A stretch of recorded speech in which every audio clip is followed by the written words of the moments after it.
Namaste, welcome to S for Science. Our current situation is not our final destination. With this thought, let's start today. Today, we are going to learn about the chemical properties of metals and non-metals. In the last video, we learned about the physical properties of metals and non-metals. And we learned that some physical properties have exceptions also. Hope you have all gone through that video. If you are watching this video for the first time, please subscribe and press the bell icon. അപ്പോൾ metals and non മെറ്റൽസിൻ്റെ first വീഡിയോയിൽ നമ്മൾ പറഞ്ഞിരുന്നു കുറച്ച് physical properties, ഒരു 10 physical properties നമ്മൾ discuss ചെയ്തിട്ടുണ്ടായിരുന്നു, അതിൻ്റെ എക്സെപ്ഷൻസും discuss ചെയ്തിട്ടുണ്ടായിരുന്നു. അപ്പോൾ ആരെങ്കിലും അത് കണ്ടിട്ടില്ല എന്നുണ്ടെങ്കിൽ അത് തീർച്ചയായിട്ടും കാണുക. ഈ ഒരു ചാപ്റ്റർ വളരെ ഇമ്പോർട്ടൻ്റ് ആയിട്ടുള്ള ഒരു ചാപ്റ്ററാണ്. ഈ ഒരു ചാപ്റ്ററിൽ നിന്നും MCQ ക്വസ്റ്റ്യൻസ് ഒരുപാട് പ്രതീക്ഷിക്കാം. അതായത് ഇഷ്ടംപോലെ MCQ ക്വസ്റ്റ്യൻസിന് സ്കോപ്പുള്ള ഒരു ചാപ്റ്ററാണ് ഈ ഒരു ചാപ്റ്റർ. അപ്പോൾ തീർച്ചയായിട്ടും നിങ്ങൾ നല്ല രീതിയിൽ തന്നെ വീഡിയോസ് കാണുക. ഫസ്റ്റ് വീഡിയോയിൽ ഞാൻ മെറ്റൽസ് ആൻഡ് നോൺ മെറ്റൽസിന്റെ ഫിസിക്കൽ പ്രോപ്പർട്ടീസ് ആയിരുന്നു ഡിസ്കസ് ചെയ്തിട്ടുണ്ടായിരുന്നത്. ആ വീഡിയോയിൽ ഞാൻ ഫിസിക്കൽ പ്രോപ്പർട്ടീസിന്റെ എക്സെപ്ഷൻസ് കൂടി ഇൻക്ലൂഡ് ചെയ്തിട്ടുണ്ട്. അപ്പോൾ നിങ്ങൾക്ക് അത് പഠിക്കാനായിട്ട് എളുപ്പമാകും. അപ്പോൾ അത് തന്നെ ആ ഒരു വീഡിയോ കണ്ടിട്ട് ആ ഒരു ഡിഫറൻസ് നിങ്ങൾ എഴുതിയെടുക്കാമെന്നുണ്ടെങ്കിൽ നിങ്ങൾക്ക് നന്നായിട്ടത് പഠിക്കാൻ പറ്റും. അപ്പോൾ ഇനി നമ്മൾ നോക്കാൻ പോകുന്നത് കെമിക്കൽ പ്രോപ്പർട്ടീസ് ആണ്. ഫിസിക്കൽ പ്രോപ്പർട്ടീസിന്റെ ബേസിസിൽ മാത്രം നമ്മൾ ക്ലാസിഫൈ ചെയ്തിട്ട് കാര്യമില്ല. അപ്പോൾ എലമെന്റ്സിനെ ക്ലാസിഫൈ ചെയ്യണമെന്നുണ്ടെങ്കിൽ അതിന്റെ കെമിക്കൽ പ്രോപ്പർട്ടീസ് കൂടി നമ്മൾ അറിയണം. ഫിസിക്കൽ പ്രോപ്പർട്ടീസ് ജസ്റ്റ് ഒബ്സർവേഷൻസിലൂടെയുള്ള പ്രോപ്പർട്ടീസ് ആണ്. കെമിക്കൽ പ്രോപ്പർട്ടീസ് അത് ഏത് റിയാക്ഷനിൽ പാർട്ടിസിപ്പേറ്റ് ചെയ്യുന്നു അതിന്റെ ബേസിസിലാണ് നമ്മൾ കെമിക്കൽ പ്രോപ്പർട്ടീസ് നോക്കുന്നത്. അപ്പോൾ എന്തൊക്കെ കെമിക്കൽ പ്രോപ്പർട്ടീസിന്റെ ബേസിസിലാണ് നമ്മൾ എലമെന്റ്സിനെയും മെറ്റൽസ് ആയിട്ടും നോൺ മെറ്റൽസ് ആയിട്ടും ക്ലാസിഫൈ ചെയ്തിരിക്കുന്നതെന്ന് നമുക്ക് നോക്കാം. So the first chemical property that we have to learn is what happens when metals burn in air. Okay, what happens metals burn in air? What does that mean? It means that how metals react with oxygen, isn't it? How metals react with oxygen. For learning the chemical properties of metals, let us collect some metals. Okay, metals such as aluminum, which are easily available: aluminum, magnesium, iron, sodium, potassium, lead, zinc, etc. Okay, so we have collected these metals. Now in your textbook an activity 3.9 is given. Okay. According to that activity we have to burn all these metals over flame directly. Okay, directly we have to burn all these metals over flame. After burning we have to collect the residue if there is any residue, or otherwise we have to allow the metals to cool down naturally. Okay. Now let us see what happens when metals burn in air. Okay, that means when metals react with oxygen, what happens? So metals react with oxygen to form metal oxides. Okay, metal oxides. For example, here we have taken first aluminum. Aluminum burns with oxygen to form aluminum oxide, that is Al2O3. Okay, now second example, magnesium. We know that magnesium burns with a dazzling white flame. We have learned in the first chapter. And it produces magnesium oxide, isn't it? Now let us see what happens to iron. Iron burns in the presence of oxygen to form ferric oxide, Fe2O3. Okay, now let us see what happens to sodium.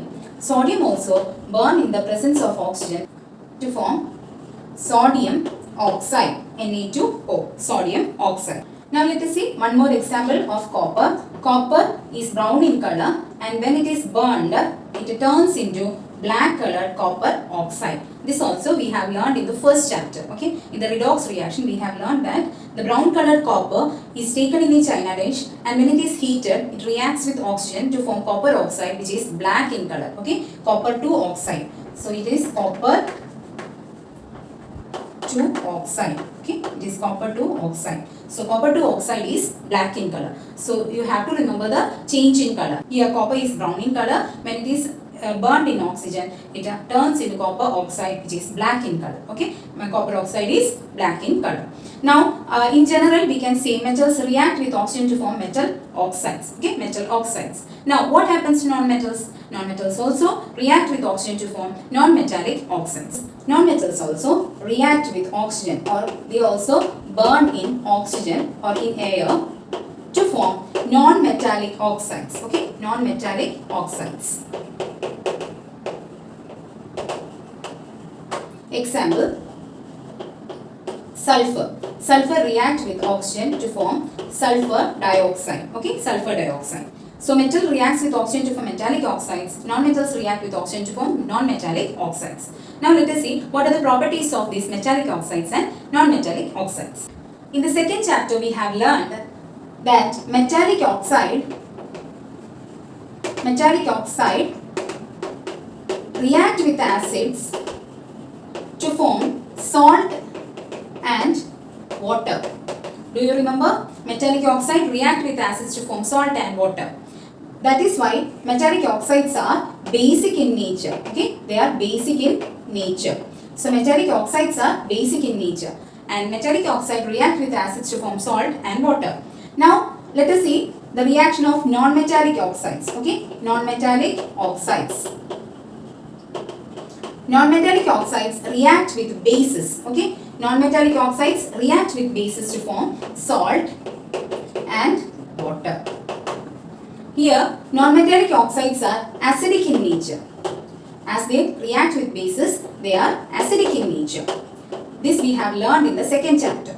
So, metallic oxides are basic in nature and non-metallic oxides are acidic in nature. Metallic oxides react with acids only. They never react with base because they are basic in nature. Non-metallic oxides, on the other hand, react with bases. They never react with acids because they are acidic in nature. And the product so formed is salt and water. That is, through neutralization reaction, we get salt and water here. So here is also one exception.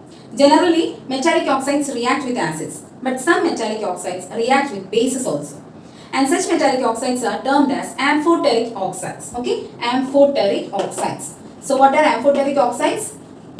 Metallic oxides that react with the acids and bases are termed as amphoteric oxides. Example of such metals are aluminium and zinc. Okay, let us see the reaction of aluminium oxide with the acid and with the base. Aluminium oxide is Al2O3. Al2O3 react with HCl to give AlCl3, that is aluminium chloride and water. Okay, aluminium chloride and water. So this is the salt formed here. Now aluminium oxide react with the base also, that is sodium hydroxide, to form sodium aluminate. Aluminate and water. Okay, so here aluminium oxide react with the sodium hydroxide to form sodium aluminate and water. So we can say aluminium oxide is a amphoteric oxide because aluminium oxide can react with acid as well as base. So they are termed as amphoteric oxide. Metallic oxides are basic in nature, so they react with acids to form salt and water.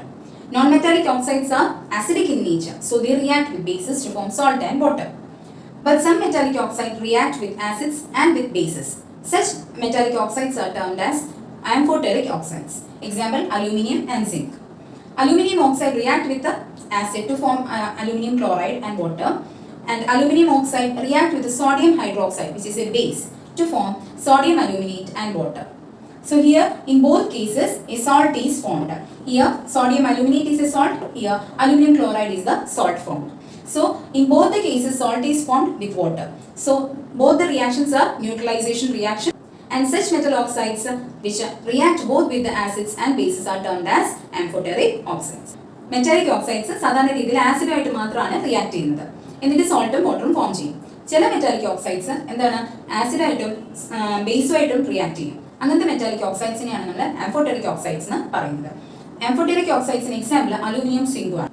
Aluminium സിങ്കും മാത്രമല്ല beryllium, lithium, copper, lead ഇതൊക്കെ ഉണ്ട്. പക്ഷേ നിങ്ങൾക്ക് പഠിക്കാനുള്ളത് അലൂമിനിയത്തിന്റെയും സിങ്കിന്റെയും examples ആണ്. അപ്പോൾ ഇവിടെ ഞാൻ കൊടുത്തിരിക്കുന്നത് അലൂമിനിയത്തിന്റെ എക്സാമ്പിൾ ആണ്. Al2O3 react with HCl to form AlCl3 plus H2O. Al2O3 plus NaOH gives NaAlO2 plus H2O. അപ്പോൾ ഈ റിയാക്ഷൻസ് പഠിക്കുക. അപ്പോൾ ഇത്രയും കാര്യങ്ങളാണ് മെറ്റാലിക് ഓക്സൈഡ്സിന്റെ ആസിഡിലും ബേസിലും ഉള്ള റിയാക്ഷൻസിനെ പറ്റി നമുക്ക് പഠിക്കാനുള്ളത്. Now let us see whether these metallic oxides are soluble in water. Metallic oxides are insoluble in water. Okay, they are insoluble in water. Insoluble. Okay, insoluble in water. But here also there is an exception. Sodium and potassium. Okay, oxides of sodium and potassium are soluble in water. Okay, remember the oxides of sodium and potassium are soluble in water. Okay, so they are termed as alkalis. Do you remember the word alkalis? We have learned in the second chapter. What are alkalis? Alkalis are bases which are soluble in water. So oxides of sodium and potassium are soluble in water, so they are termed as alkalis. Other than sodium and potassium, no other metallic oxides are soluble in water. All other metallic oxides are insoluble in water. ഇത്രയും കാര്യങ്ങൾ മനസ്സിലായില്ലേ? അപ്പോൾ metallic oxides എങ്ങനെയാണ് form ചെയ്യുന്നത്? Metallic oxides are formed by the burning of metals in the presence of oxygen. And non-metallic oxides are also formed by the burning of non-metals in the presence of oxygen. Metallic oxides react with acids to form salt and water, and non-metallic oxides react with bases to form salt and water. Why? Because metallic oxides are basic in nature, so they react with acids. Non-metallic oxides are acidic in nature, that's why they react with bases. Then we have learned that some of the metallic oxides react with both acids and bases. Such metallic oxides are amphoteric oxides. Example, aluminium and zinc. We have learned the equations also.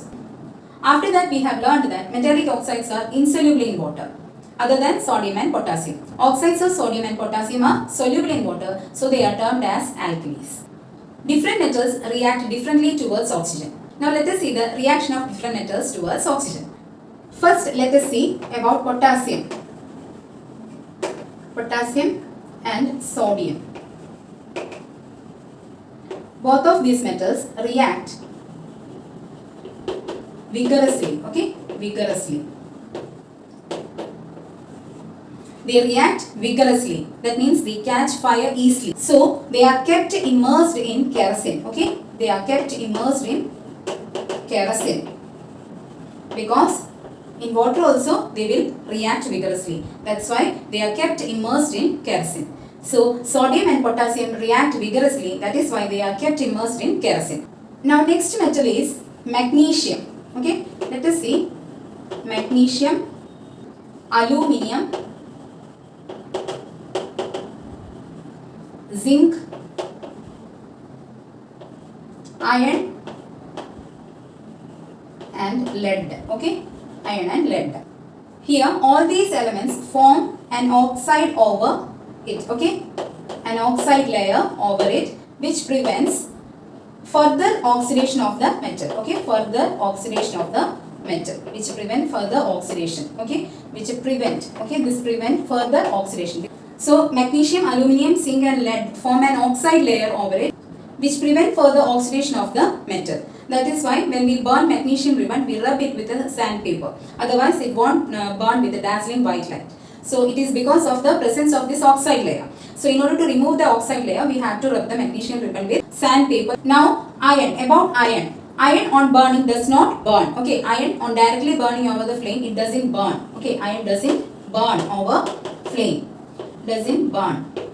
But iron filings, okay, iron filings. Iron filings easily catch fire. Okay, iron filings easily catch fire. That means they react vigorously. That means iron filings react vigorously. Iron filings easily catch fire when they are sprinkled over. When they are sprinkled over fire. Okay, when they are sprinkled over fire. That means sprinkled over fire.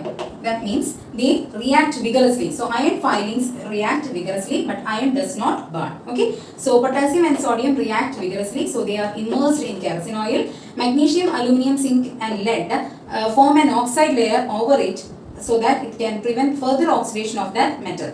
Now about the iron. Iron doesn't burn. Okay, iron doesn't burn. But iron filings, when sprinkled over the fire, it catch fire easily. That means it reacts vigorously. Now let us see what is the reaction of copper when burned. Okay, copper.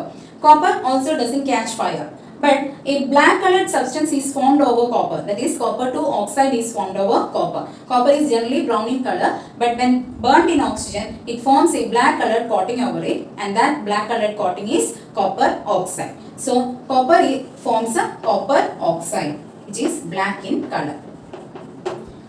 Now let us see what happens to silver and gold. Okay, silver and gold, they are least reactive. Okay, they are least reactive, or we can say they doesn't react with the oxygen at all. Okay, so silver and gold doesn't react with oxygen at all. So potassium, sodium react vigorously. That is, they catch fire easily. So they are kept immersed in kerosene oil. Magnesium, aluminium, zinc, lead and copper forms an oxide layer over it, so that it can prevent further oxidation. Iron does not burn, but iron filings when sprinkled over fire catches fire easily. That is, they react vigorously. Copper doesn't burn, but it forms a black coating over it, which is copper 2 oxide. Now about silver and gold, they are least reactive towards oxygen. അപ്പോൾ ഇതെല്ലാം വളരെ important ആയിട്ടുള്ള കാര്യങ്ങളാണ്. ഓരോ കാര്യങ്ങളും, അതായത് potassium sodium എങ്ങനെയാണ് react ചെയ്യുന്നത് ഓക്സിജനുമായിട്ട്, അതുപോലെ തന്നെ എന്തുകൊണ്ടാണ് കെറോസിൻ ഓയിലിൽ വെക്കുന്നത്, ഈ കാര്യങ്ങളെല്ലാം നമ്മൾ പഠിച്ചിരിക്കണം, മനസ്സിലാക്കിയിരിക്കണം. അസർഷൻ റീസൺ ക്വസ്റ്റ്യൻസ് ഒക്കെ ഈ ഒരു പോർഷനിൽ നിങ്ങൾക്ക് പ്രതീക്ഷിക്കാം. അപ്പോൾ നിങ്ങൾക്ക് അറിയാവുന്നതുപോലെ തന്നെ എൻ്റെ വീഡിയോസിൽ ഗൂഗിൾ ഫോം ഉണ്ടാവും. വീഡിയോ നന്നായിട്ട് കാണുക, അതിനോടൊപ്പം തന്നെ ഗൂഗിൾ ഫോം കൂടി ചെയ്യാനായിട്ട് ശ്രമിക്കുക. അപ്പോൾ നിങ്ങൾക്ക് നിങ്ങളെ തന്നെ ഒന്ന് അനലൈസ് ചെയ്യാനായിട്ടുള്ള ഒരു അവസരം കിട്ടും. പിന്നെ അതുപോലെ തന്നെ വീഡിയോ കണ്ടതിന് ശേഷം നല്ല രീതിയിൽ ടെക്സ്റ്റ് ബുക്കും വായിക്കുക. ഓക്കെ, ടെക്സ്റ്റ് ബുക്കിനകത്തുള്ള എല്ലാ കാര്യങ്ങളും ഞാൻ വീഡിയോയിൽ ഉൾപ്പെടുത്തിയിട്ടുണ്ട്. എന്നിരുന്നാലും ടെക്സ്റ്റ് ബുക്ക് വായിക്കണം. കേസ് സ്റ്റഡി മെത്തേഡിലും ക്വസ്റ്റ്യൻസ് വരാവുന്നതാണ്. Now we are going to learn about anodizing. Let us see what is anodizing. Anodizing is a process of forming a thick layer of aluminum oxide over the aluminum materials, okay, or articles. This layer of aluminum coating of oxides, that is aluminum oxide coating, prevents it from corrosion. So now let us see how anodizing is done. During anodizing, the aluminum article that has to be anodized is taken as anode, okay, it is taken as anode. So aluminum article which has to be anodized, okay, is taken as anode, okay, and that is positively charged electrode, okay, positive electrode. Now here we use electrolyte as dilute sulfuric acid, okay, dilute sulfuric acid. Now the negative electrode, that is cathode, okay, cathode, which is the negative electrode, is mounted inside the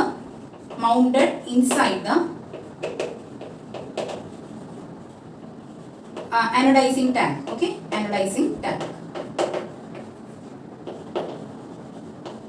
So here aluminum article which has to be anodized is taken as anode, and electrolyte used is dilute sulfuric acid, and in cathode it is mounted inside the anodizing tank. Since the aluminum article that has to be anodized is taken as anode, this whole process is termed as anodizing. Now when we pass electricity through this electrolyte, oxygen is formed, okay, oxygen is formed at anode, and this oxygen react with the aluminum article and form a thick layer of aluminum oxide over this aluminum article, and which prevent further oxidation of the metal. The aluminum coating formed over the aluminum article can easily be dyed, and it can give an attractive finish to the article.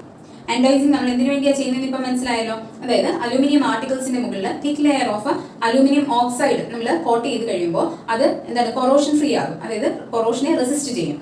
അതിനോടൊപ്പം തന്നെ aluminium ആർട്ടിക്കിൾസിന് നല്ലൊരു attractive ഫിനിഷും കിട്ടും. Okay, അപ്പോൾ ഈ രണ്ട് reasons ആണ് അനോഡൈസിങ് ചെയ്യാനുള്ള reasons. അപ്പോൾ നിങ്ങളോട് യൂസസോ അല്ലെങ്കിൽ റീസൺസോ ചോദിച്ചു കഴിഞ്ഞാൽ നിങ്ങൾക്ക് ഈ രണ്ട് റീസൺസ് പറയാവുന്നതാണ്.